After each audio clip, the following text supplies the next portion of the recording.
guys, welcome back to another Weird Wednesday. I'm Ashers, and this is Pat O. Pat O. How was your weekend? My weekend was all right. I finally got over being sick.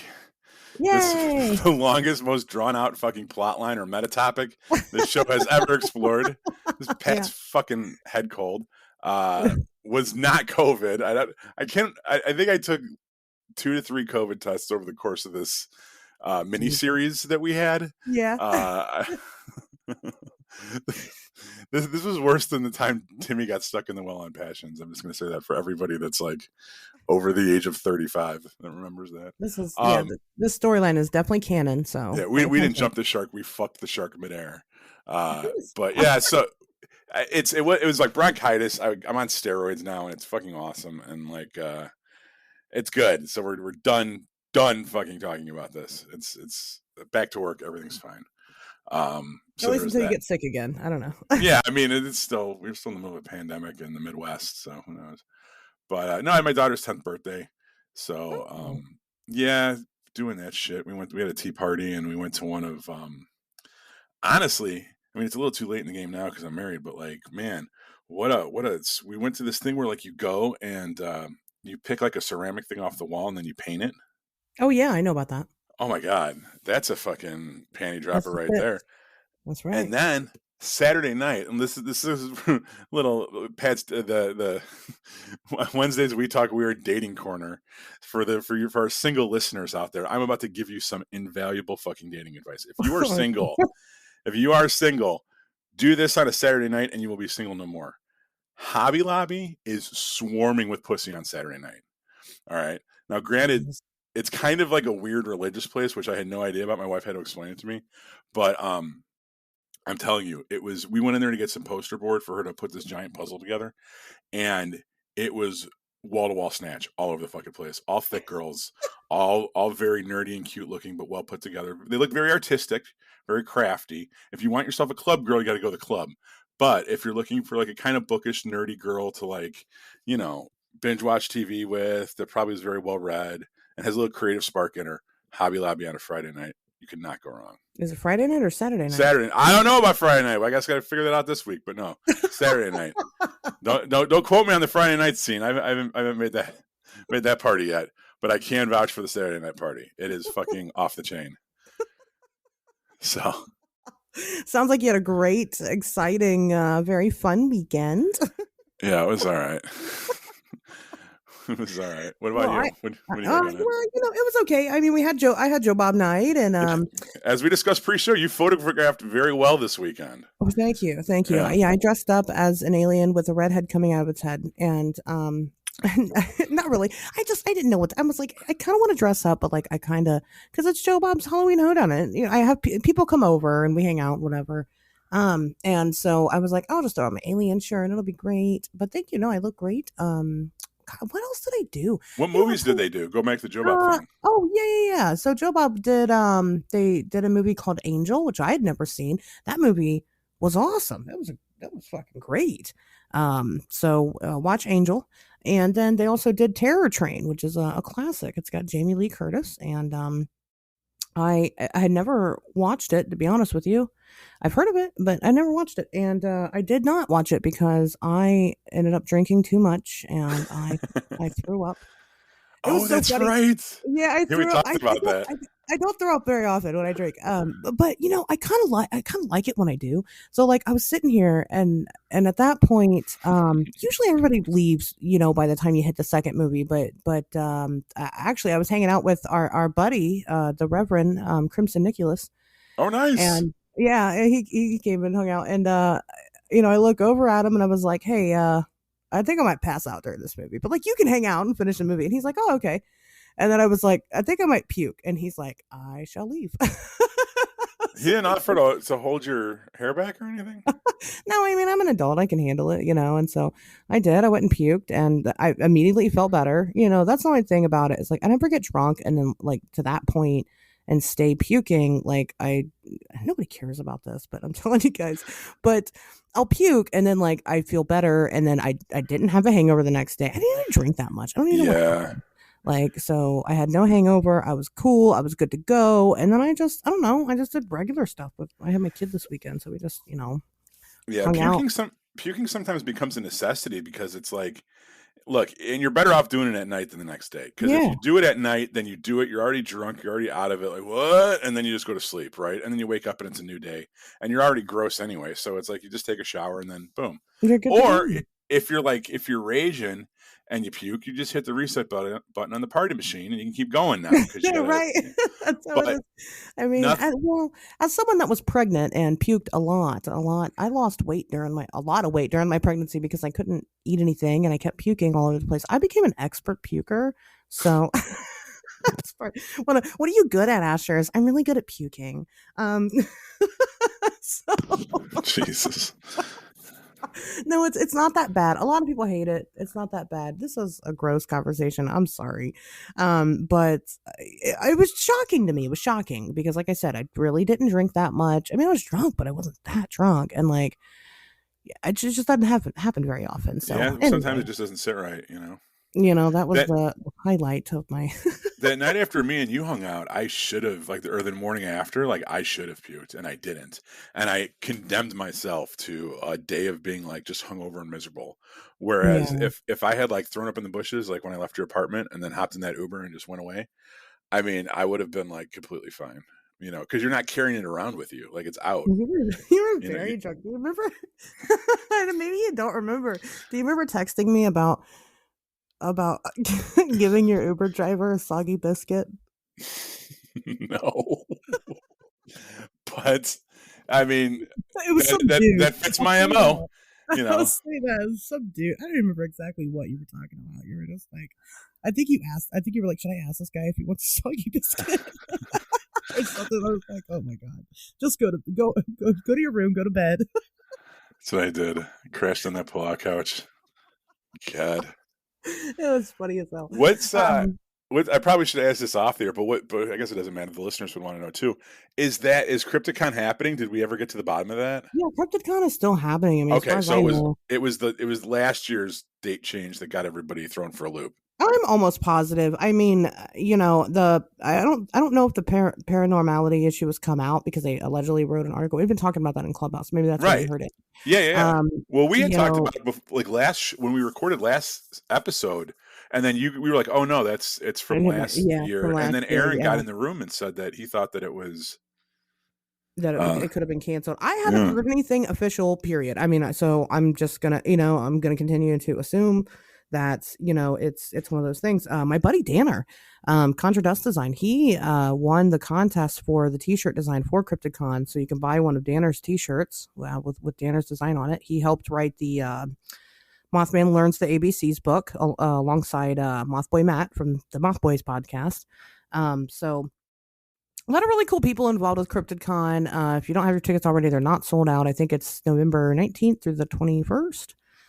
It's the weekend before Thanksgiving. I know that much. right. As of right now, it's still happening. So it's in Kentucky, And Lexington, Kentucky. those shirts are gonna look boss as fuck right on top of a Wednesday We Talk Weird fanny pack. I'm just letting you know. You know what? I have big news. I don't think you know. Oh my God. I have big news. Somebody bought a fanny pack. Yeah, I did. You bought a fanny pack? I told you. No. Oh yeah, that's right. You did. No. Somebody else bought a fanny pack. Oh, Someone else bought a fanny. Pictures are coming. I know who it is. I oh, know you who it know is. who? Yeah.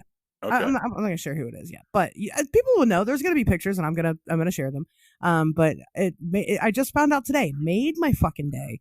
I'm so excited about it. So yeah, somebody bought a fanny pack, but buy more fanny packs, buy more t-shirts and things like that. Also, Pat is selling the official movie car and cooler. So you can buy those as well. I'm coming up with all kinds of creative merch ideas. Right. To It's great. You're doing right. a great job. So, but also, there's, of course, once again, we have, introduced now on Wednesdays we talk weird call line. So you can call and you can share your stories. You can call and you can suggest show topics. You can call and you can talk about, how much maybe you hate our theories, or you can, give us evidence, whatever the fuck you want to call about. Just call the line. It's 77359 weird. I don't know what numbers those actually are, but it's on the phone. Dial it. I mean, it's free. Just do it. Just call the number and say whatever you want. I don't care. Tell me about how much you hate fanny packs. I don't know. I mean, there's got to be a reason why you guys aren't buying them. So let me know why. Well, it sounds like we are. So people are now starting to catch on to the. Wait till the pictures drop. I have one picture that I really want to take with it, but I I need my wife to be the photographer for it, and she Okay. probably won't because like I have a whole different like I almost want to like reach out to Sarah Cooper with this one because this is like marketing genius. I have a whole different way to sell these fucking fanny packs that no one's Oh thought about. god. Oh god. I'm excited to see it. I can't wait. Yeah, I have to have her take the picture for me, but she's probably going to be like, I don't know. We'll see. We'll see. Stay tuned. Stay tuned. But I mean, we get these things in a whole different like, it's like okay. So when I worked in public relations, I'm going on a weird tangent right here. I had a company, a sauerkraut company that we worked for, and they came to us and they said, listen, we're already the biggest sauerkraut company in the world, so we're not trying to like get more people to buy our sauerkraut than the other people's sauerkraut. Like it's already like lines have already been established. What we need to do is get people to use sauerkraut in ways they're not already using it, right? Like activate that kind of consumer base. Just okay, continue. So that's what I thought with this fanny pack. I mean, it's not like we got a bunch of other podcasts trying to sell you fanny packs right now. If you're listening to podcasts and you want fanny packs, you're coming to us. That's already. But what we need is people that maybe don't want fanny packs, but they want a belt with a like the fanny pack, but not sell it as a fanny pack, sell it as something else. Okay, wait a minute. So is this true? Like, really? You worked for a sauerkraut company? I mean, Well, what? I worked at public relations, and one of our clients was a sauerkraut company. And what we did was we got these people to fucking pretend like martinis are really good with sauerkraut stuffed olives. And we What? we did this whole bullshit fucking like nightclub campaign in Chicago, and it got it on fucking Good Morning America when like one of their like oh new drink thing, like it was like one of those little segments that they do where they Oh where they where god. they talk about like 4 or 5 different type of cocktails, and we were one of them with the sauerkraut martinis. Oh my You can god. fucking look it up, I swear to I'm God. looking up sauerkraut martinis. Yeah, I Big mean, that's Frontier great. was the company name. Me and Steve London, although my name probably won't be on as much as Steve London's will be, but Well, you can look at Big Frontier and you can see I handle most of the tech companies. Like my big client was this Concourse Communications. They did they were the first company to install Wi-Fi hotspots in airports. This is back in like 2004. This is a long fucking time ago. But yeah. Anyway, that's whatever. well, listen, if you need a place to store your sauerkraut, and on Wednesdays we talk weird, fanny pack is the perfect thing for you. Okay, you could just have your sauerkraut wherever you want. Nobody's gonna judge you for it. Well, everybody will judge you for it, but I won't. So, that's all that matters. But Or if you're out cruising and speaking of you want to make sure everyone has everything they need back there, you know, including sauerkraut. it's just whatever you want in your toolkit, accessible from the back. Well, anyway, speaking of things that are, I don't know, things. Speaking of things, so on Clubhouse, we've actually had a lot of really great fun on Clubhouse. Clubhouse has gotten Right. it's getting so big. We had a very successful room the other night, which was kind of an impromptu thing that I just kind of opened up and was like, "Hey, let's do a room on favorite pieces of evidence." And we had some really, really fucking cool people come in, and share some awesome stories. So check that out. Get on the Cryptozoology Club on Clubhouse. It's free. You don't even need an invite anymore. But um, Aaron, our buddy Aaron from Hey Strangeness, that we did the West Virginia Cryptids episode with, he opened up a room about the chupacabra, and it was just about the different versions of the chupacabra. You got the Texan chupacabra, and you've got the reptilian alien, the Puerto Rican chupacabra. And he has now started a movement to change the name of the Texas chupacabra. And I'm on board. I'm 100% on board with this. The chupacabra is not a canine. It's not a canine with mange. Like that's not what it is. It's an alien. So let's change the Texas chupacabra. So he's gonna have a poll going on. It's gonna be going through Paranormality magazine. If you don't know them, check them out. They're everywhere on social media. I don't know when that poll is going to open officially, but I know we've been gathering names. So if you have name suggestions, I believe, well, you might not still have time to get them in. I don't know. But I suggested Beef Walker. So that was my name suggestion. Scab Walker's doing pretty good. But there's rumor that like it's already called the Blue Dog. I don't know. So I don't know. We want to change the name of the Texan Chupacabra. So jump on board with that. Get your votes in. Like I said, I'll put it out there. Go vote for your favorite name, and hopefully we make it something else. So Sure. and we kind of discussed like how do you even do that? I guess you just do it. Like you just do it. You just start telling people. You just start calling it that. When people call it Chupacabra, you're like, no, that's the beef I walker. think I think the precedences for cryptozoology are still being set in the present day. We're kind of writing history as we go right now. This is all fairly new. It So, is right. So I and think for better or worse, you guys are the next generation of people to follow this shit. So, well, thank you. you're kind of, you're making it up as you go, which is good. We're allowed to do that, yeah. Yeah. So yeah, so that's neat. Anyway, so there's that. I also wanted to talk about something for a minute that I found something out today that was extremely upsetting. And this is the first time that I'm saying anything about it at all, but you guys probably have already seen my post because again, it's time travel. We record on Monday, it comes out on Wednesday, whatever. So I was once with an organization called Parachills. Pat, I'm sure you're familiar with me talking about them sometimes. Uh-huh.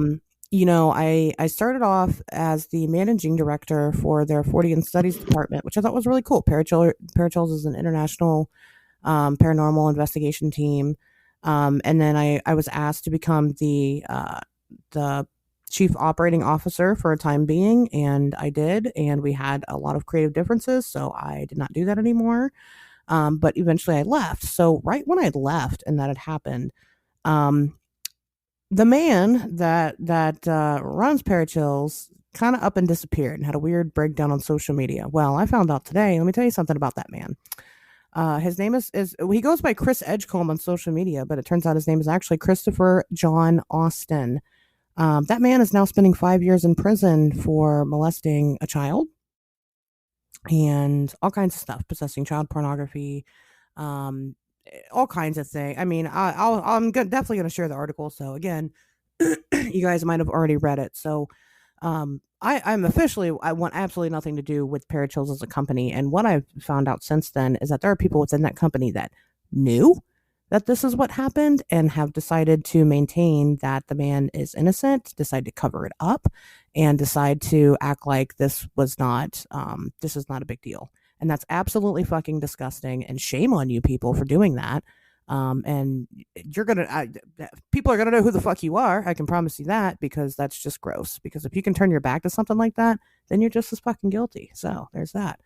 And I just wanted to make a statement about it online that again, just out there for everybody to know that I won't sit by and act like this is fine, because it's not fine. So yeah. Anyway, that was my soapbox for this episode. Just thought Man, you I'd got some share fucked that. up friends. These people are not my friends. No, I know. But it's hard because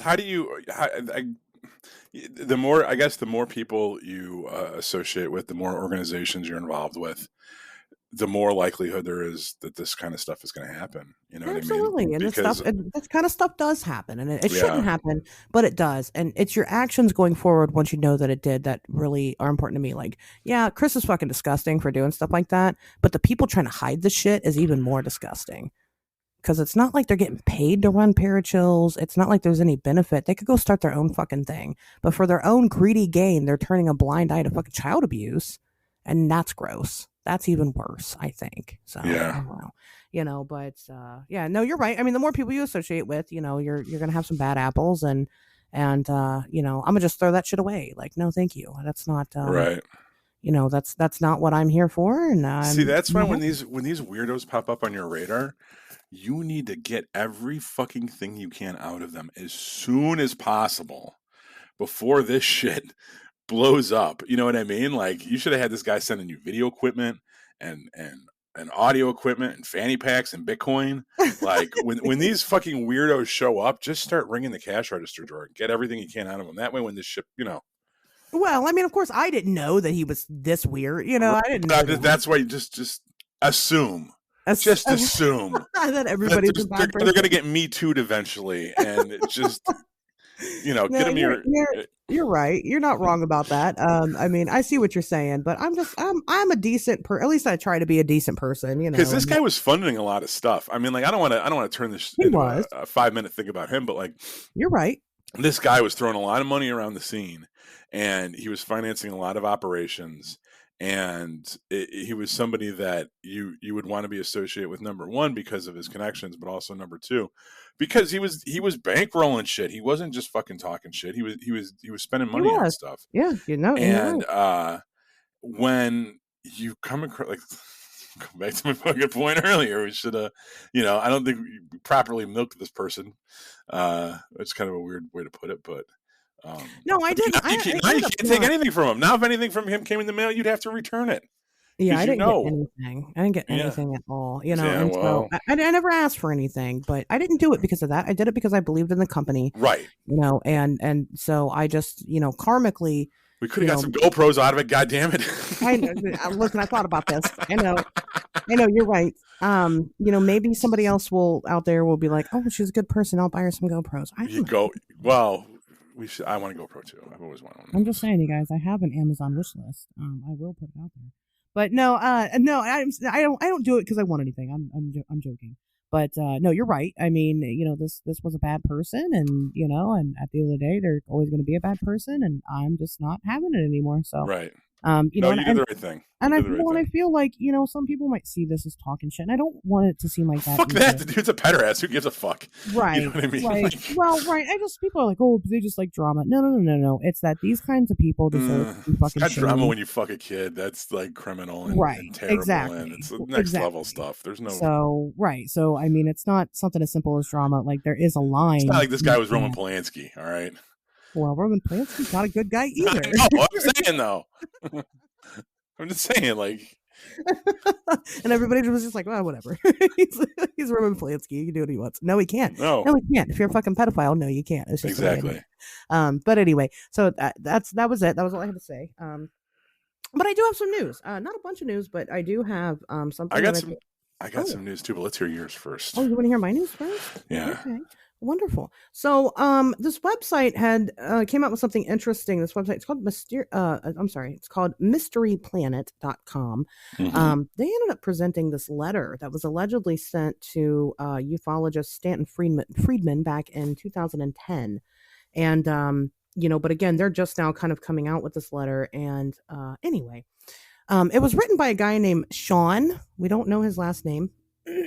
His father, well, so we do know his last name, but it's blacked out on the letter. His father was allegedly part of the 414th Fighter Group, and his dad has disclosed to him in 1976 that he was present, and he wasn't present, but he had seen the space debris that was gathered up from the Roswell crash. And it's just very interesting that we still, even now, like, Roswell happened in 1947. I mean, pretty much everybody that was involved with that is dead now or dying. Mm-hmm. It's interesting that we're still seeing people who are popping up with these stories. And even though this was allegedly from 2010, some of the claims I thought were really neat. So he says that the alien bodies, which were basically described as any other gray alien or whatever. But they weren't actually bodies. They were bioengineered robots that were actually a physical part of the ship. And I thought that was really cool. Mm-hmm. Because that's a theory that we have is that these Yeah. things are, piloted by not actual beings, Yeah. but The Greys are just drones, basically. right. And so that, kind of, gives a little water to that idea. What they thought happened was maybe the ship was struck down by lightning. So that's interesting. But nothing else really new. I mean, just, recounting the story of, possible, Roswell. And eventually we'll cover that as well on the show. I'm sure we need to, at some point. But I thought that was pretty neat. That was really the only thing I had this week. Did you see what I just texted you? No. Texted you. So I had heard about this, but there was a UFO sighting in Chicago over the weekend, and Okay. they caught video of it. Yeah. I'm pulling it up. Go ahead and And talk about it. Yeah, I texted you the link to the Coast to Coast story, which is probably what I'll put on Twitter. And really, there was just a an object spotted. It was very much a UFO. It was an unidentified flying object spotted over Chicago. It not necessarily disc shaped. It's kind of a funky, weird, um, like a. It looks like a not necessarily like a humanoid, but like just a piece of machinery that's kind of floating in the air, and which could make it a drone or something that, or something hanging off a drone. It's very peculiar looking. You really just got to check it out for yourself. It's a minute video. It's a pretty good quality video, which makes me think that it's not faked. But it could definitely be something misidentified. It doesn't seem to be supernatural or anything. But No, I did see this. I'm pretty sure you sent it to me last weekend, sometime. Somebody sent this to me. I I watched it. didn't send it to you Oh, because I saw it and I was like, I saw the picture and I was like, that looks all right. And then Coast to Coast just covered the story today. So I was like, well, shit, if they're picking up on it now, we might as well mention it. It'll seem irresponsible if we don't, with me being from Chicago and all. That's You true. know what I mean? Like, there's fucking a sighting in my backyard, and I'm like, well, I'm not going to talk about that. You have an So obligation. No, I you're feel right. like I do as a little bit of a 14 journalist. So Yeah, yeah, definitely. I check mean, it out. so it is interesting. It is a very interesting video. But I don't know, man. They sound high as fuck. So Oh, who that's right. Now I remember I did send this to you because that's exactly what you said when I sent that's it what to I you the said. first They time. sound really, really high because they're giggly and weird. But I mean, whatever. I mean, that's neither here High nor people see there. UFOs too. The object, yes, they do. The object in the sky is weird looking. It's It it's is. it's like a. I mean, it kind of looks like a fucking like a boom mic. Like it because it's just like a stick with like another stick sticking off of it. It looks like a piece of, yeah. It looks like a piece of machinery or something. It Of equipment of some sort, right? The It only thing, does. you know what I want to describe it as, if you're a Neon Genesis Evangelion fan, when the angel shows up that's like weird geometric shapes, it looks like that. Like it doesn't look like a humanoid. It doesn't necessarily look like a craft. It looks like a floating collection of attached like geometric shapes. Right, and like I see the theory that it's a drone or a balloon. I've never seen a drone that looks like that.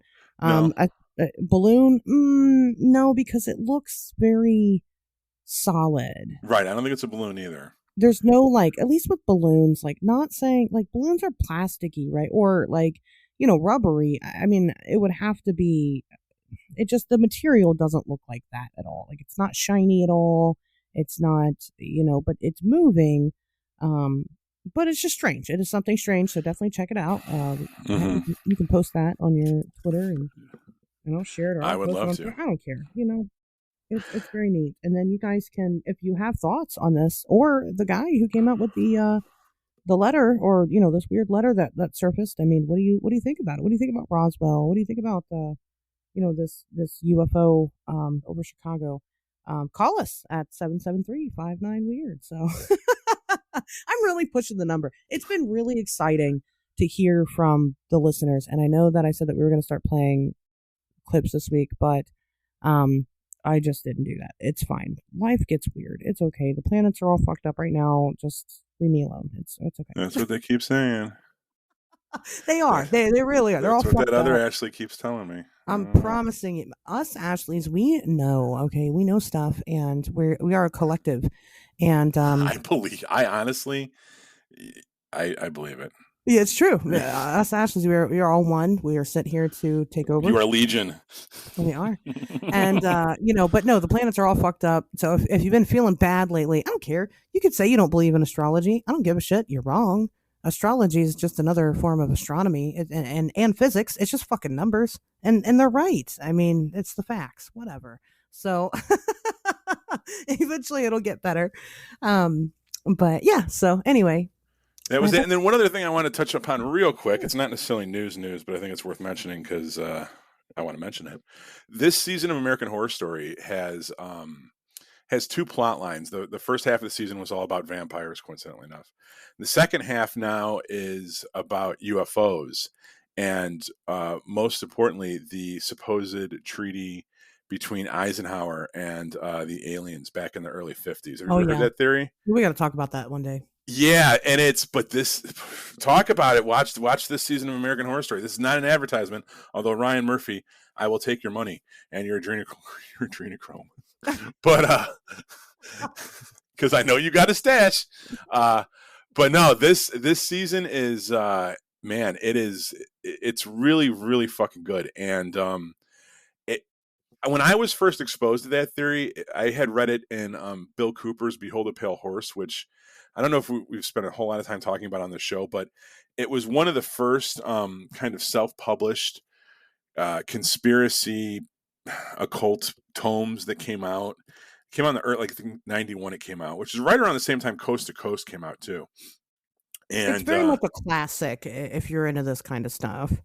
yeah, I mean, I read it probably 94. I read it very early on, and it was a total deep dive. So Bill Cooper, he was ex-Navy intelligence and claims that this book is like kind of a collection of every chapter is about something a little bit different. The book goes all over the place, but a lot of stuff he supposedly came across during his time in the military, either directly, like he was involved in something, he was involved in a case or a project or something, or he happened across documents just by being in the military. And one of the chapters has some stuff that he says that he found in a copy machine at work, which who knows if that's fucking true or not. But so some of the shit's kind of goofy, but some of the stuff is very, very, very, very interesting, and it spends a lot of time. The main, I guess, explanation that he has for aliens is this Eisenhower theory, and this how the story goes is that the aliens came and met with Eisenhower in the early 1950s and said, "Look, we want to abduct 5,000 Americans a year." And we want you to facilitate this. We want you to allow it to happen. And in return, we are going to give you access to our technology. And if you say no to us, we're going to go to the Russians with the same deal. And America said, obviously, and this season of American Horror Story deals with the conflict that Eisenhower had about what to say. And, do I turn my people over? Do I doom thousands to save millions and that whole fucking thing? That's But very cool. basically, that the government went along with it and entered into a joint program with the extraterrestrials, and that's what the abduction phenomenon was. And that's why sometimes they report seeing humans in the vicinity, or whatever. And all of this was to it's why how the Men in Black are involved and all that stuff. All of this was to build a hybrid. It was a hybrid program, hybridization program, right?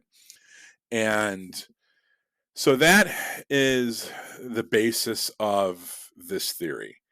And I'm not sure, the show is still ongoing, so I don't know where they're going to take it. Where Bill Cooper took it was that this program worked until about the late 70s, early 80s, when the United States discovered that the aliens were taking more people than they were supposed to, that they were killing some people and not returning them at all, and that basically they've been lied to.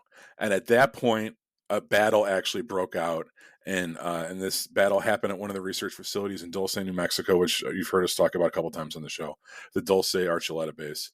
And then that happened, and that kind of led to a kind of a separation from the government and the aliens. Okay, which I don't know necessarily how true any of this is because I have zero proof. I'm just listening to stories and trying to rank their believability. But what's kind of interesting is that if you look at what's happening now with the government kind of inching towards disclosure of something, it could be, are they now trying to come out with this? Are they trying to are they done hiding it? Where they were clearly trying to hide it for a while and now they're not so much anymore. Is that it? Did the aliens leave and then come back? It's interesting to consider just as something to wrap your head around. It's interesting to consider that this story has evolved over the decades, Oh yeah. right? That the reason the UFO phenomenon has changed from the 50s to the 60s to the 70s to the 80s to the 90s to today is because there have been geopolitical things happening, right? Because you do have, this happening with the Russian government, or this happening with the Chinese, and or this happening with, the treaty between the aliens and the humans, and that's why there are certain aspects of this phenomenon that have been consistent for centuries, but there's also a lot that's kind of really seemed to change over the past couple decades, and an evolving, political, that might explain why. So lots of stuff to think about this season of American Horror Story. Sorry, kind of a weird. I forgot we were talking about that for a minute. Right, I did too. Had to bring it back around. That's a good point. No, that's okay. All right. I've never watched American Horror Story ever. Um, Never. not one season. You would. I think you would like it, listeners. If you think she would like it, definitely chime in on Twitter and tell her to watch it. Tell her what season you think is her favorite, No, because all the seasons are standalone. if you think I would like it, then you can call us at 773-59 weird and let me know. No, I keep hearing that everybody says I would like it, and but then other people are like, well, it depends on the season, and Right. Yeah. I don't get to watch a lot of things in general. We just actually I'm getting in early enough. I've been watching Squid Game, and I'm enjoying it so far. So, but I hear it's sad, and I'm scared. So I See, don't know. my wife and my kid are watching that. I'm not watching that. So Well, it's you know what? That's the fucked up thing. That's how I got into it, was because my kid stumbled upon some videos about it, and she wanted to watch it, and I'm like, it's not for kids.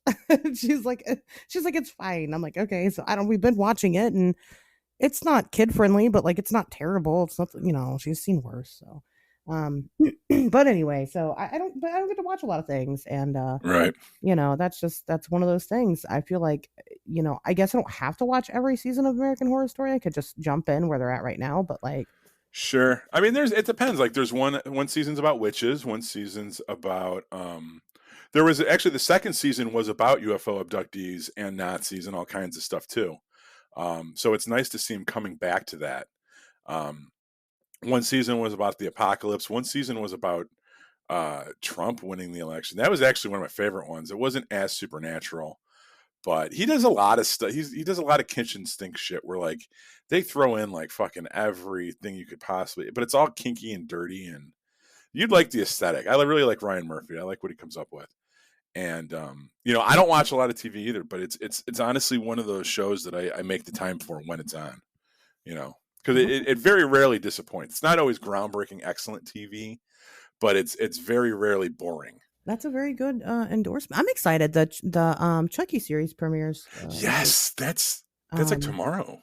tomorrow, but yesterday. Well, yes, Tomorrow. yesterday. Sorry. Whatever. Yeah. So I mean, that comes out this week. I'm excited. I'll be watching that. Oh, I did jump in on Stranger Things early on, and I really like it.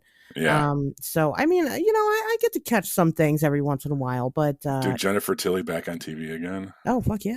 Listen, I'm here for Oh, it. That's right. I like the direction the series is going. But anyway, this isn't about movies. Well, okay. it All kind of right. is. It kind of is, but not really. So let's get into the topic. Sure. So anyway, it's spooky season, guys. We did possession last week, and this week we're going to talk to you about real life instances of vampires. So, Pat, what do you know about vampirism? Just in general, what do you know about it? Dude, I didn't know we were doing that. I talked about like the Toadies album, Possum Kingdom. I have the most random vampire notes. I was high as fuck when I came up with all this stuff. Um, Okay. yeah. What did you just ask me? What do you know about vampires? What do I know about vampires? They were movies. I really liked them growing up. I really liked vampire movies. They were probably my favorite horror movie for a while, until I kind of discovered zombies in the mid '90s, before the big zombie comeback explosion of 28 Days Later and the Dawn of the Dead remake. But yeah, vampires were, always go-to horror villains. Yeah, I didn't think they were, kind of, now I know they're kind of seen as being like femmy, or like overly dramatic, or just kind of like eh. I always thought they were cool. I love Fright Night 2. That was probably one of my favorite movies growing up. Okay. Another one, Sundown Vampire in Retreat, which was this really obscure. It's not obscure, because I mean Bruce Campbell's in it, But basically, it's about vampires that live in this town, and they try to synthesize blood so that they don't have to eat humans. And there's other vampires that like eating humans, and it's kind of like a western, but it's very like tongue in cheek. But as a kid, like it wasn't super scary, so I could watch it. It was kind of funny. Um, so yeah, I was a big fan of horror movies in general. So vampires and Yeah, I've always kind of, been up there, especially when you're a weird kid, right, it's kind of right. one of those things. Well, I mean, what do you think about these people that run around drinking people's blood and claiming to be vampires? I get it. I mean, Okay. I don't do it, but I mean that I stopped myself just short of saying this, 30 seconds ago that I'm sure when I was a kid having a the type of fucked up childhood that only somebody that provided the past half hour of podcast content could have had. Um, I'm sure there was some night that I went to bed wishing that I was a fucking vampire or something. You know what I Oh mean? yeah, Like, definitely. I thought that it was, yeah, you'd have to live at night and you couldn't go out during the day, but fuck going out during the day. That's when you had to go to school or whatever. And, I don't think I necessarily wanted to be 11 for the rest of my life, but like, in a lot of ways, I'm a perpetual 17-year-old. Well, I mean, so in case, and I'm sure everybody's watched something on TV or YouTube or something by now. I mean, if you're a fan of this show, you're probably into some spoopy stuff, and that's fine.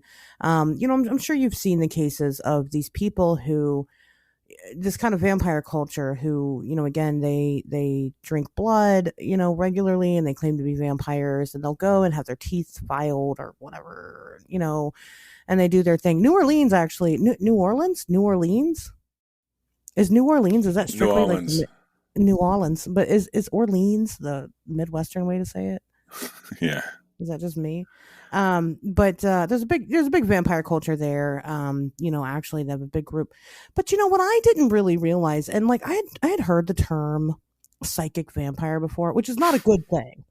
It's not a good thing, right? Like if somebody's a psychic vampire, it's a bad thing because they're like draining you of your energy and like making you feel negatively about things because it creates more energy, and it feeds them somehow. But this is all Mm-hmm. very metaphysical and metaphorical, realistically. But when I started researching for this episode to look into these real life vampires, I realized that there's different ones. I mean, there's definitely somebody, there's vampires that have different needs. Like, I shit you not, I was reading this article, and it was like interviewing this group of vampires, and the one guy's like, I like to hug. That's what I feed on, is hugs. And I'm like, okay, all right, and that's cool. Like, there's tantric vampires, and then I was like, oh, that might be me.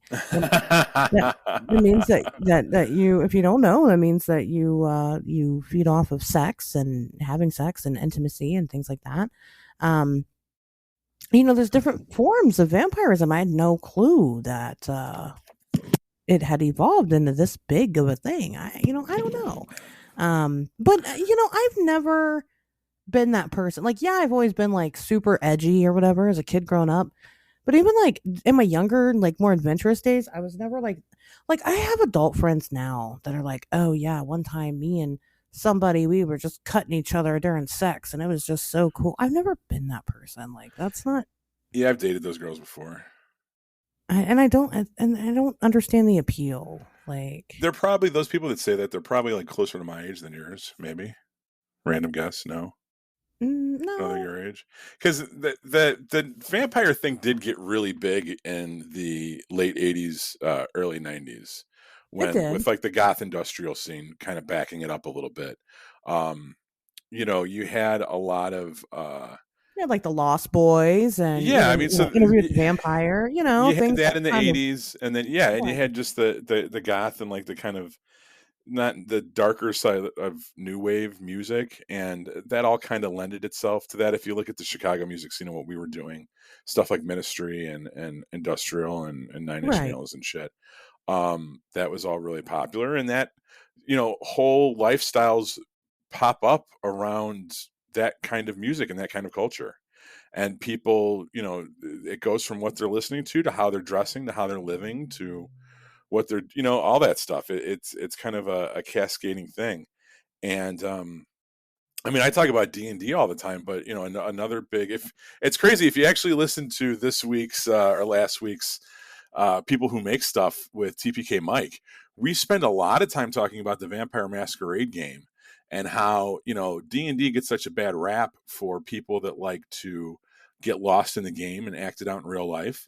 But if you want to talk about a role playing game where you have people do that more than anything else, it's fucking Vampire the Masquerade.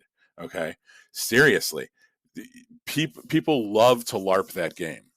LARP is live I think action role playing. even like when we had Tobias Whalen on, he was kind of talking. You guys were kind of We talking were doing about that that after the show. We were after the talking show. shit. Yeah, Yeah. yeah, talking shit about people. No, Well, you because weren't talking shit about people, but because you don't well, you get kind of were. that. But Listen, you don't get people incorrectly attribute that to D&D all the time. It's not D&D. It's fucking Vampire the Masquerade. Those are the only people that do like. So, and I shouldn't say the only, but by and large, if you put 10 of them in a room, 9 out of them are be fucking Vampire the Masquerade players. well, But there's a like, difference between my role playing game and my role playing game. well, but that's because people get there's something about that lifestyle. There's something about that, you know, No, that I it's almost, understand. It's like it's because there's a difference between cryptozoology, ufology, and the paranormal. They're not the same thing. right. But I think with the attraction to the vampire thing, and if you look at why nerds are going to LARP vampire more than they're going to LARP Dungeons and Dragons, is because there's an inherent like emo side that I think people like to have an excuse to express, right? LARPing and like role playing is all about having a vehicle for express things that you can't express who you really are, right? I can't be this person in real life, so I'm going to pretend to be this character that gets to do all the things that I wish I could do as my like core persona or something, right? So when people LARP vampires, if they do it in a game setting, or I think in these cults that we're talking about, I think it's because vampires are inherently two things, right? Besides fucking bloodsuckers and like monsters, right? But they're inherently dark and brooding and like deep and like, whatever. And they're also very sexual. Okay. And if you have a lot of like angsty emotion or like broodiness that you don't know how to let out without seeming like ridiculous, or if like you're really horned up and you want an excuse to let a bunch of dudes fucking like, you want to wear a corset and go to a party and have a bunch of dudes fucking choke all over like this is a way to do that. That's my read on it, at least. Wow. Well, okay. I mean, I don't know. Yeah, but like we're talking, but now, I mean, how's that translate to these people joining whole fucking clubs dedicated to strictly being a vampire? I mean, what is it? Is this just adults playing dress up? I don't get it. Yeah, I don't think they're But really vampires. well, they're Well, obviously not really vampires, but I, like I mean, they're drinking blood. we know enough about magic in general to know that if you have a bunch of people that are really believing something and they're fucking around with blood and all this other stuff, that yeah, they could be, you know, moving energy around, I guess is probably a good way to put it. They could Like, be, I'm sure. not saying it's totally devoid of having some kind of power, but yeah, I don't think they're fucking floating through the air and shit. They're not levitating or turning into a bat. Well, I mean, when I read that that guy feeds off of hugs, it really dawned on me That's that one these are weirdo. just well, but it's not though, because then that got me interested, and I started reading about others. It's just the one that sticks out the most. Um, they kind of all have their things that they feed on, is what they say. They feed on that, so it's just something that you really really like. I think, well, first of all, psychic vampires are 100% real because I've known a lot of those in my day. Yeah, but I don't think they're not aware. Like they're not like, oh, I'm a psychic vampire. Like it's just that Right. they are. Well, but I mean, how blind can you really be if you have this way about you that's been that way your whole entire life? Because some of these people I've known for over a decade, and they suck the life out of the room then, and they suck the life out of the room now, and I fucking picked up on it. And they got to walk around like that shit every day. You tell me they don't know about it either. Maybe they do. Maybe they don't. There's a reason people are like, "Oh, you always make me feel better when I call you," and it's like, yeah, but you make me feel worse. And now I want to go take a nap because it's fucking exhausting. Like, you don't pick up on that power exchange, and let's just put it like that, like because we're not talking about magic and woo woo shit, but like just that energy exchange, you know, where like yes, they're feeding off you, and it happens in a lot of different ways. But I can't believe that if the person being drained feels it, how does the person doing the draining not feel it either? Yeah. And you're right. I mean, but I still don't think they're aware that they're doing it. I don't know. I just think that they prefer to be miserable, and that's why they are the way they are. And for whatever reason, there's just people like that. And we all know somebody like that. When I say psychic vampire, everybody's like, oh, yeah. Everybody Yeah. knows exactly who the fuck you're talking about. And, so we all know somebody like that, but they're not going around acknowledging, like, to themselves, even, like, I'm not saying they're going to tell other people, obviously, because then that ruins their feeding, but they're not sitting at home and they're like, yeah, I'm a psychic Well, vampire. they're They don't probably in denial know. about a lot of things, which is why they're so miserable in the first place. Right. I mean, it's like, Right. yeah, they're not Let's be honest. exactly self-actualized by any stretch of the imagination, Sure. you know. And so I mean, yeah, they're, I mean, it's a real concept, but as an actual, like, vampire, no. And I'm not saying, like, don't get me wrong, like, I'm definitely not saying that anybody that subscribes to the idea of vampirism, I'm not saying that you're bad people. Like, it's just, I don't get it. I don't understand. Um, No. is it just because you want to belong to something that you then turn your interest in things that you generally like into? Because even, like, tantric vampires are like, oh, I feed off of sex. I get this, extra fulfillment out of sex. A lot of us do. Like, Yeah, that's I don't perfectly know. fine. Am I not getting as much out of fucking as I could be? Because I'm getting a lot out of it now. Right, Like, exactly. I mean, so, is there you some extra know, level that I am not? Am I not doing something right? Am I not hooked into right. Are erotic? you, I Like, mean, does that make you, I mean, are you a vampire because you like to have, I don't know. That's strange. And so, why? Is it just to be exclusive to the club? Is it, what? Obviously, there's something more there than to just be like, I'm a vampire. I mean, there's something more to it than just, these blood sucking creatures of the night. That's not, obviously, that's not real.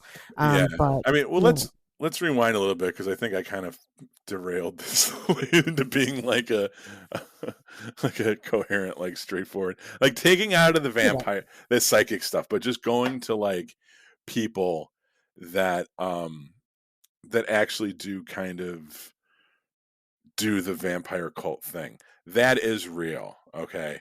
And that's something that happens, like with bloodletting, with consensual victims, with sometimes with non-consensual And victims. it's a very safe, no, not, it's never non-consensual. Well, I mean, unless they're, we'll talk about non-consensual Right, anyway. you talk about like the Ripper crew and shit. Like that was kind of like weird cannibalism, vampirism shit. I don't know if they said they were vampires, but like definitely you can get a couple serial killers or something operating in that, you know. And But I'm gonna talk. Yeah, I'm gonna talk about one here in a minute. But no, I mean, but let's not. We can't put those into the same group of people because that's not fair. The people that we're talking about, these people, I was reading about it, and these people, like, even like the quote unquote donors is what they call them. Like, they're very mhm, clean. Like, it's not typically, unless you're, like, partnered up with somebody, like you're the vampire and, like, you end up getting into a relationship with somebody that just, like, understands that you are, like, really, like, people come, they donate blood to this type of thing. They'll drink the blood. It's not typically like mouth to skin. Like, it's all very clean and done in a very correct way. So it's really impressive the way that they've gotten their operation together. To be honest with you. But no, it is a real thing that people do. Like I said, I'm sure anybody has probably read something or heard something or watched something about this particular topic. But no, it is very real, and it's not scary. It's not even scary, you guys. It's legit. Like, you can donate blood to a vampire if you want to, and in New Orleans. But let's talk about something that is scary. Kind of real life instances. I want to talk about one that I'm going to talk about this guy, and he's fucking crazy. He's nuts. But a very interesting case. A lot of people have heard of him. His name is Richard Trenton Chase. Have you heard of this guy? no. They call him the Vampire of Sacramento. Pretty recent, actually. He killed 6 people in 1960. Or I'm sorry, 1976, within like a month span. But this dude was just crazy. So, he ended up, just kind of having a weird start in life. Anyway, he was obviously very mentally ill, and before he started killing people, he would make crazy claims. Like, he was convinced that someone stole his artery, and he was just obsessed, absolutely obsessed with blood. And he would do crazy shit, like, he'd go He would mutilate animals and, steal their blood and things like that. Like he ended up being institutionalized before he started killing people. He was institutionalized for a bit, where he like stole syringes and like took blood from the therapy dogs at the hospital, so that he could ingest it or whatever it was he did with it. All kinds of crazy stuff. And then he went on this, this crazy bender where he just decided to start killing people. And it was very gruesome. There was necrophilia and cannibalism involved with the people that he killed. Now, one crazy thing about him is that like he would go up, like I said, he only killed 6 people, but he would go up to people's houses and he would try to open the door. And if the door was locked, he would leave because he said that a locked door meant that he wasn't invited in, but an unlocked door meant that he was invited to go in. He could go in; it was fine. Mm. And so it gets really crazy. He ended up going on this really crazy. Like he killed like a whole family of people or something. It was awful. It was just absolutely horrible. But he left behind a whole bunch of evidence because again, the guy's fucking nuts. And the police found him pretty quickly. But when they went to his residence to arrest him, everything in this man's house was covered in blood. Nobody really knows where he got the blood from. Nobody really knows what was going on. Actually, as a matter of fact, when he was institutionalized, I believe it was because he was arrested and because he was caught carrying a literal bucket of blood down the street. They Yeah, found that's a out, red flag. yeah, right. They found out it was cow's blood. But I mean, he was just absolutely insane about this. So, in prison, they sentenced him to death. They told him, to die by the gas chamber. The other inmates were scared of this man. And let me tell you, he's just a scrawny fucking dude. Like he wasn't anything, and he was crazy. I mean, he used to keep his head shaved because he was convinced that like, your skull has different plates in it, right? And they fuse together. Babies, they're not fused yet. It takes a while, but they fuse together eventually.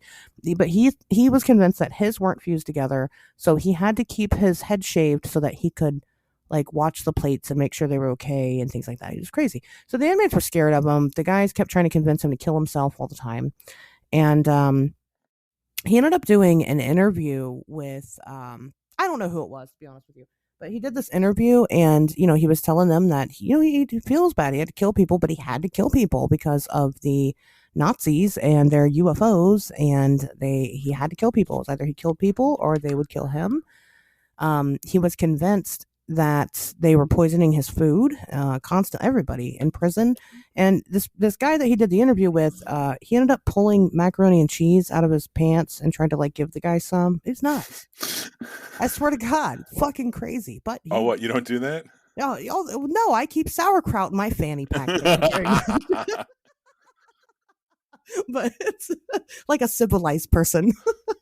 But anyway, but no, I mean, he definitely, he was all into drinking blood and using blood. But again, the claim was because, at the end of the day, it was likely because he thought that his artery was missing and that, he had to continue to ingest blood or he would die. He thought he would die.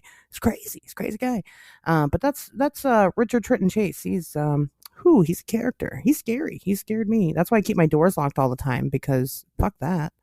Yeah, I mean, rule of thumb, it's not a bad idea anyway. You should right. You should always lock your doors, but if you didn't have a reason before, it's because if you don't, crazy people that are killing people because of the Nazi aliens are gonna walk into your house and kill you and drink your blood. So I mean, now when you hear stuff like that, does it register to you at all that this guy would probably be one of our listeners?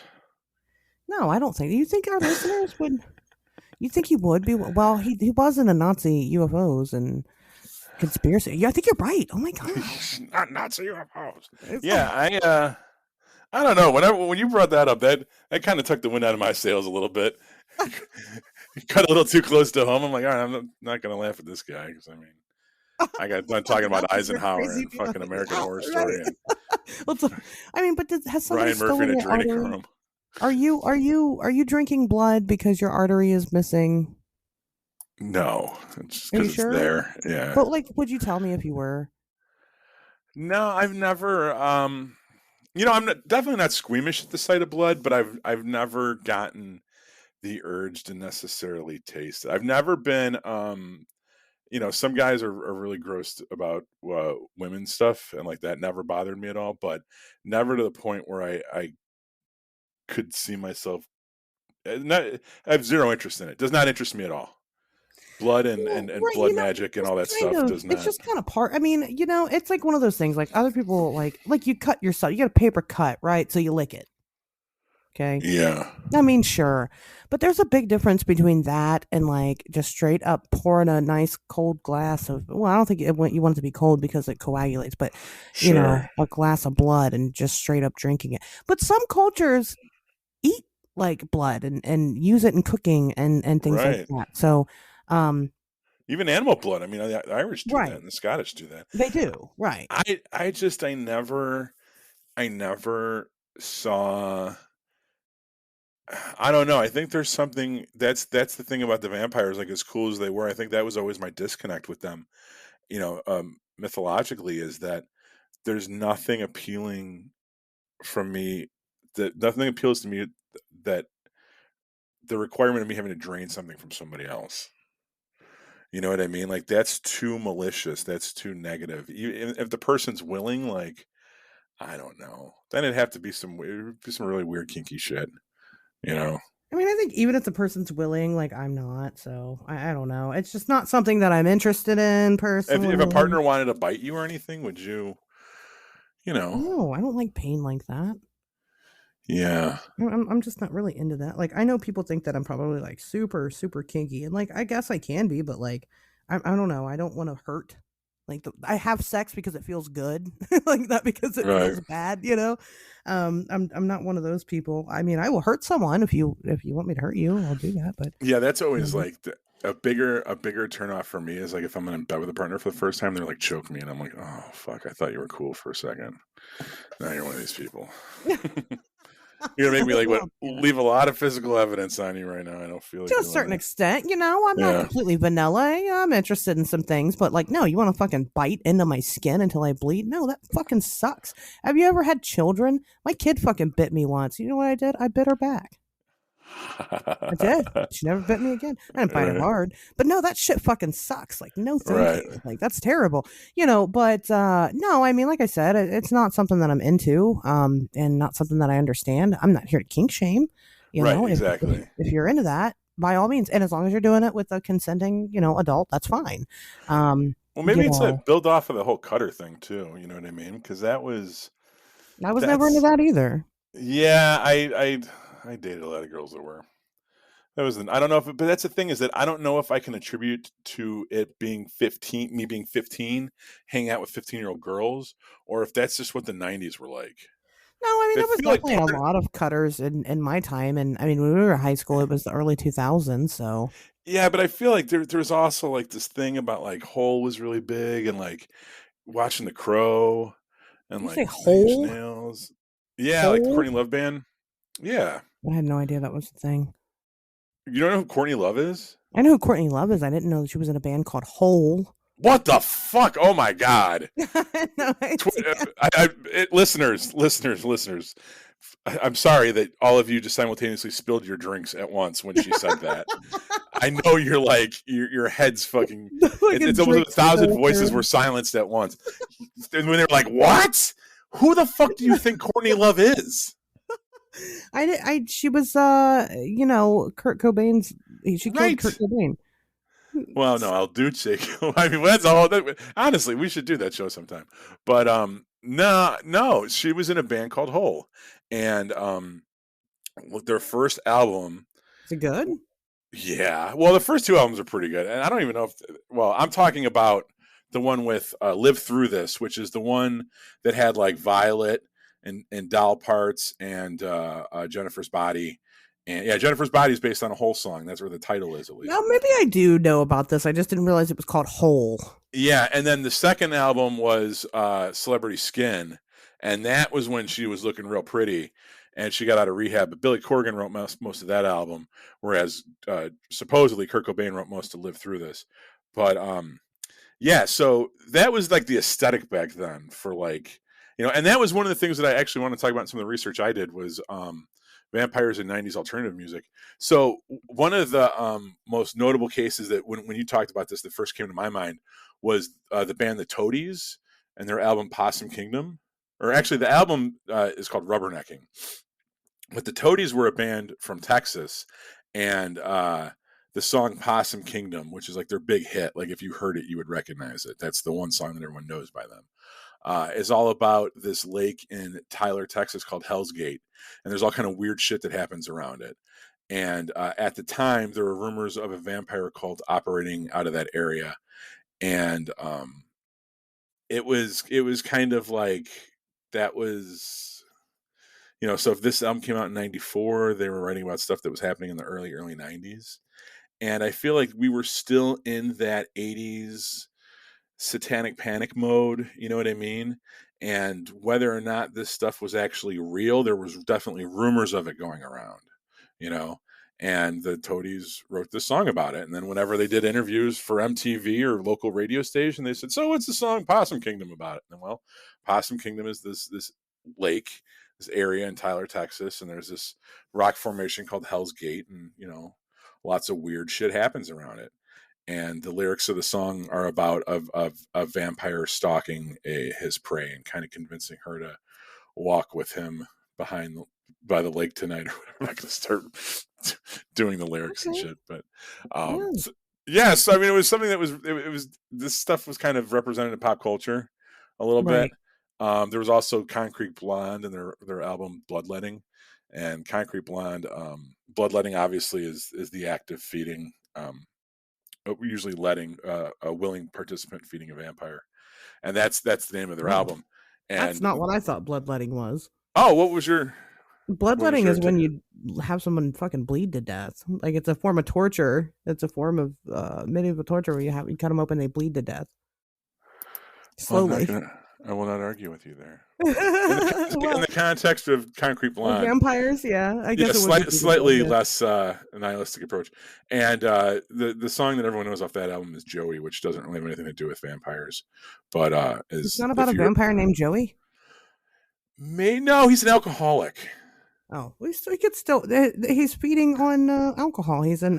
a Well, yeah, the alcohol could be a metaphor for blood or something. But blood. Yeah, he's having some red wine. It's fine. oh, assholes.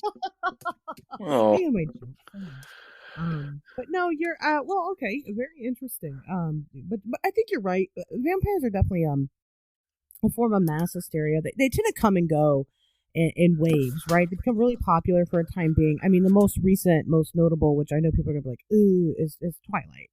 And it's definitely it continues to evolve, right, over the years. And but as far as like a cultural standpoint, it's just nowadays we have it more so in pop culture than we do in within our because there was once a time in people's everyday ordinary lives where they feared vampires because they thought that they were real. Because you would have instances, we talked about the chupacabra. I mean, you would have fucking cattle coming up with all their blood drained and weird shit. You know what I mean? I've had one person, I shouldn't say people, I had one person report a vampire sighting to me. really? Um, What was that?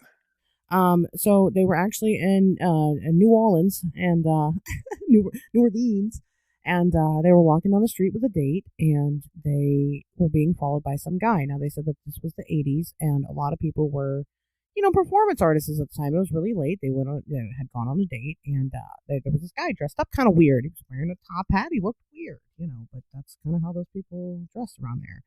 And he said that they had crossed the street, and when they turned around, the guy had cleared basically an impossible distance and had gotten even closer to them. So they kept walking towards the car. By the time they got to the car, this particular individual had a gun in his car.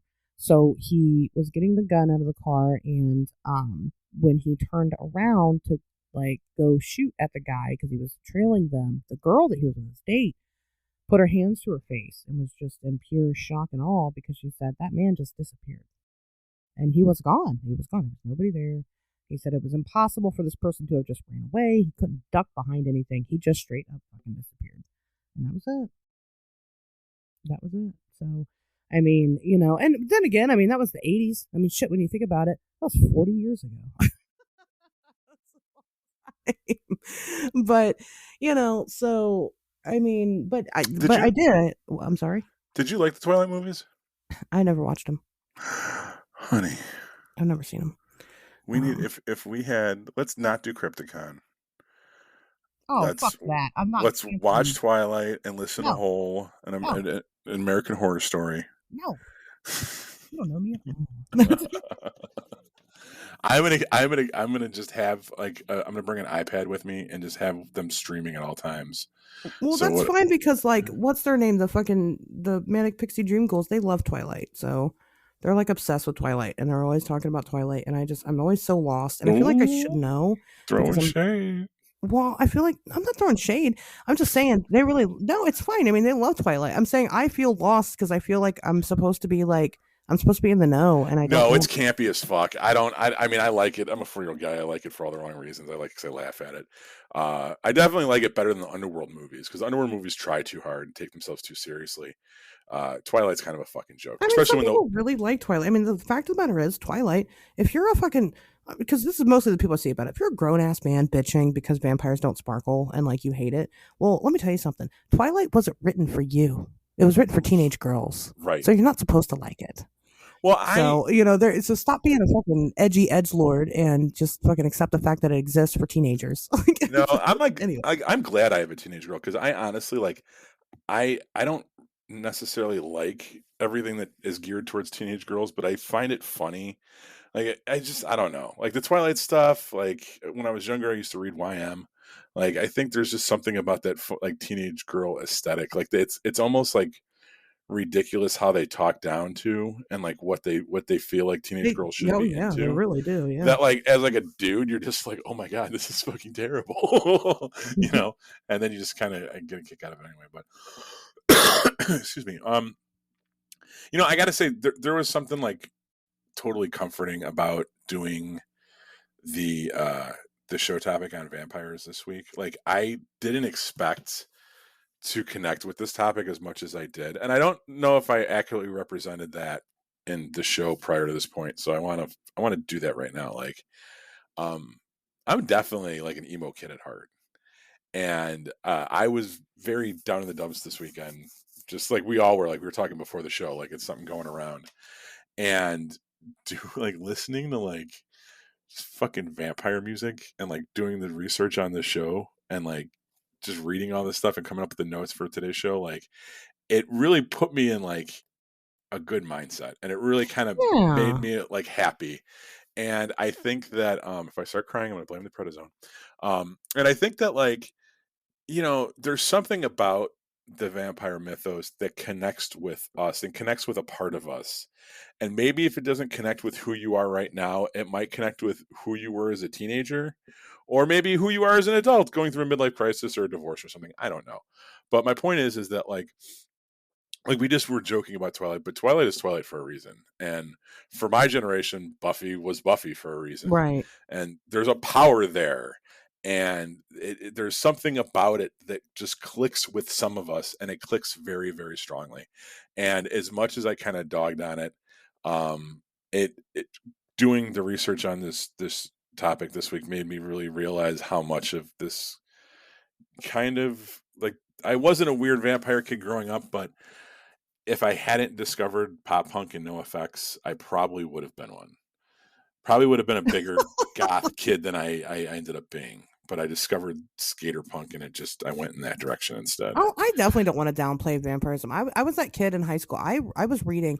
I have tattoos on my leg because they're based off of symbols from a specific vampire series that I was really really really into, and so I mean it was definitely a very important it was a big staple in my life. I had my vampire phase, Yeah.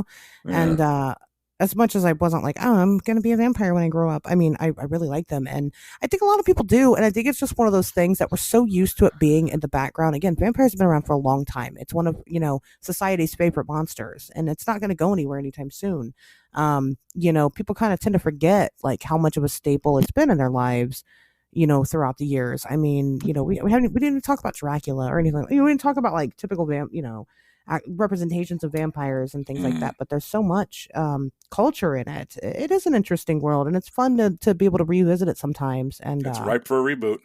It absolutely is. It's coming. It'll happen. Like I said, Yeah. vampires make their rounds every about every decade or so. They got a new one. So Yeah, it's been just enough time for since the Twilight thing for us to bring it back around again and do something fresh and fun with it, I right. think. No, Sexy, I agree. adult, Yeah. a little bit more grown up. No, I Some agree little with teeth you. to it, you know? I agree with you. I agree with you. So I mean, no, I see what you're saying, and it was kind of fun because this isn't really a, this is definitely outside of my wheelhouse of actual research. And aside from, like I said, I did have a vampire report, but I don't really look into stuff like this much. So it has been kind of fun to just kind of enjoy the spooky October topics and just kind of get away from my usual brand of work.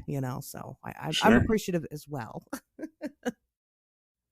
But I don't have anything else to add. Do you? You got more? No, that's it. We're gonna end it on those beautiful notes there. Mhm. That's fine. Well, okay then. I guess we'll stop. And what do you guys think about vampires? Has that been a staple in your life as well, or do you believe that the undead are feasting on the living? I don't. But maybe you do. I don't know. Call us and tell us about it. 773-59 beer. And then next week we will start playing these messages. I promise. So we look forward to that. And go buy you a fanny pack. And that's all. We'll see you guys next Wednesday.